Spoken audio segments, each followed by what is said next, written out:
A reading from Luke's Gospel, chapter 19. Jesus entered Jericho and was passing through. A man was there by the name of Zacchaeus. He was a chief tax collector and was wealthy. He wanted to see who Jesus was, but because he was short, he could not see over the crowd. So he ran ahead and climbed a sycamore fig tree to see him, since Jesus was coming that way. When Jesus reached the spot, he looked up and said to him, "Zacchaeus, come down immediately. I must stay at your house today." So he came down at once and welcomed him gladly. All the people saw this and began to mutter, "He has gone to be the guest of a sinner."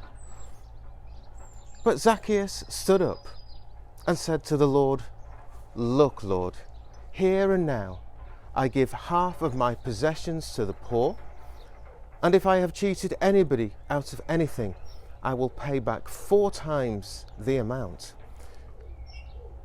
Jesus said to him, "Today salvation has come to this house, because this man too is a son of Abraham. For the Son of Man came to seek and to save the lost." Here's a question for you. What is life all about? You ask 100 people that question, you'll probably get close to 100 different answers. There's a website called Quora which asked this question recently, and here are just a few of the replies. Life is all about emotions. Life is about having a good time. Life is about family. Life is about having a purpose. Life is about finding a sense of peace. Life is about really being yourself. Life is about conquering your fears. Now, I could go on, but I won't. It's just a selection of some of what was said. Some of those things might strike a chord with you, some of them might not. Take a look at this picture. It's a sketch of a fairground, and within it, those images give various parallels with life.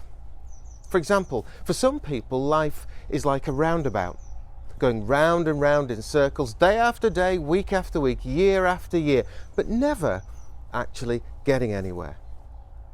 For some of us, it's like the ghost train.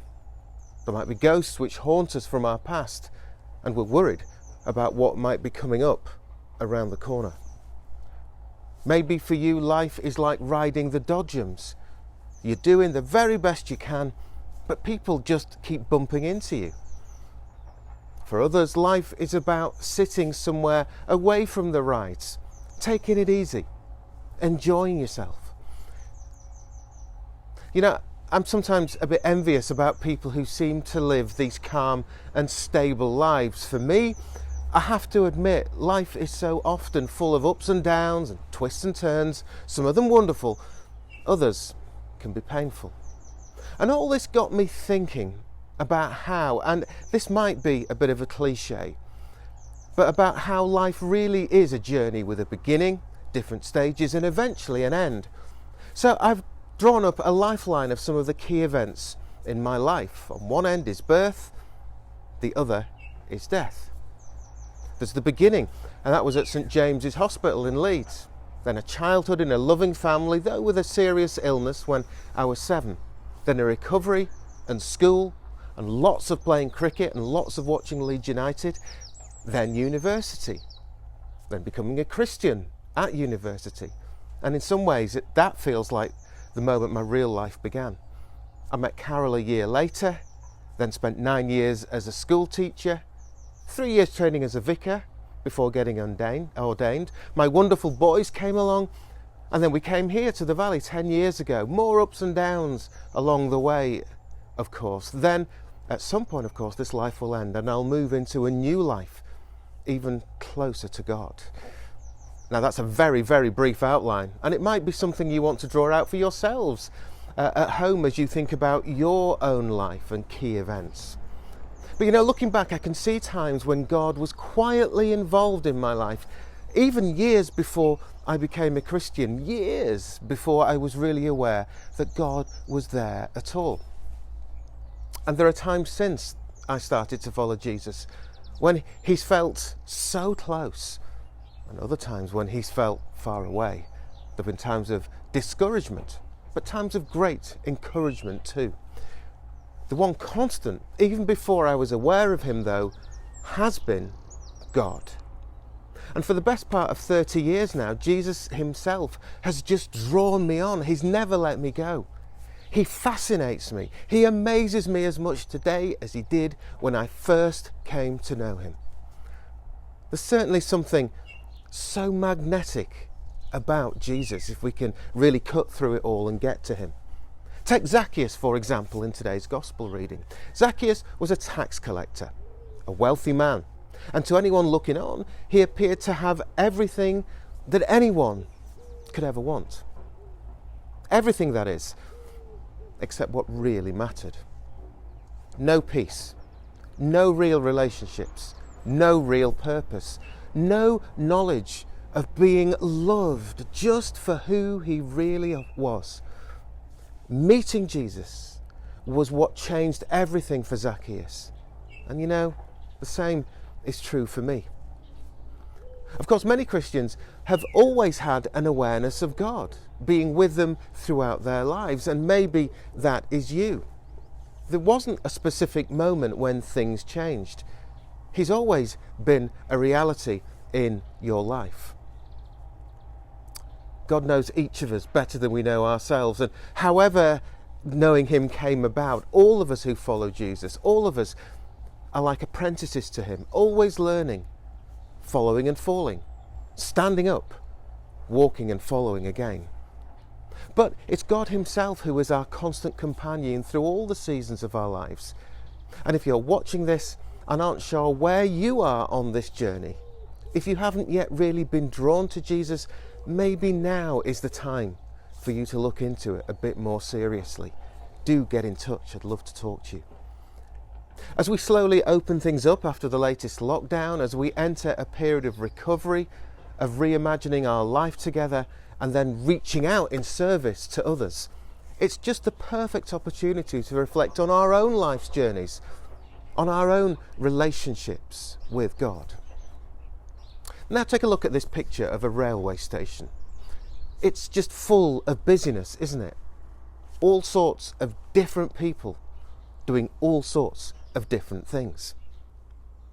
We too can so easily get so much into a cycle of busyness, or into a cycle of the same old, round and round in circles, that we neglect our very souls. We neglect to care for what makes us who we are.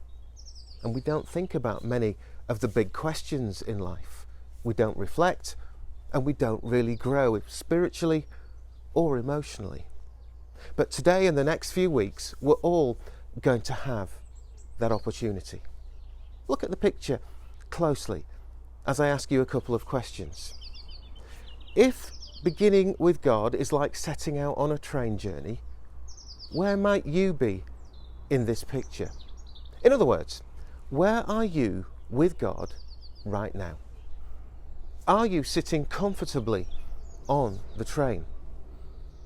Are you running to get on it before it pulls away? Maybe you're one of those people thinking about buying a ticket. Wherever you are, even if you're watching this and don't think you're in the picture at all, maybe now is the time, like Zacchaeus, to try to get a closer view of Jesus and what he might be wanting to do in your life.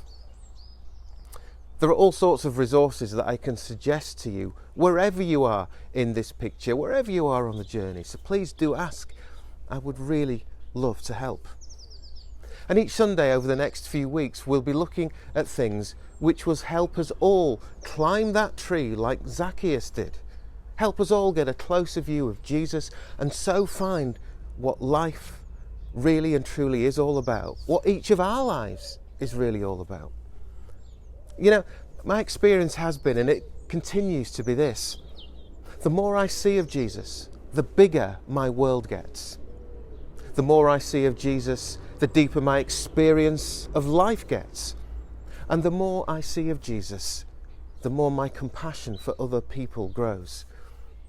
This is something every human being should get to experience, because it's just awesome. Awesome in the truest sense of the word. A life with Jesus is a life filled with awe, lived with an identity of someone who is deeply loved by God, and a life with a worldview which just holds everything together. So, where are you in this railway station right now? Where would you like to get to? Stay tuned over the next few weeks and we'll go on this journey together.